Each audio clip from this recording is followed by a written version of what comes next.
এটা দেখো অ্যালজেব্রা একটা খুবই গুরুত্বপূর্ণ, সমস্ত পরীক্ষাতেই মোটামুটি এটা জিজ্ঞাসা করে।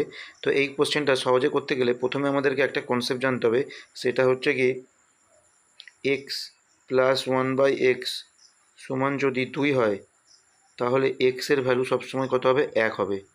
এই কনসেপ্টটা আমাকে জানতে হবে।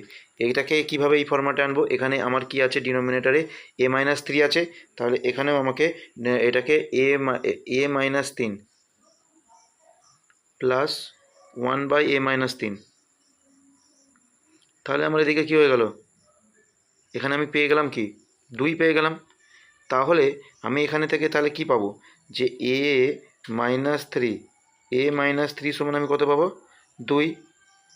ঠিক আছে, a-3 সমান আমি 1 পাবো, কারণ এই কনসেপ্ট অনুযায়ী a-3 সমান তাহলে মানে আমি 1 পাবো। তাহলে এদিকে আমার চলে আসবে, এটা প্লাস হয়ে যাবে, তাহলে আমি এখানে কি পেয়ে যাবো, a সমান আমি 4 পেয়ে যাবো।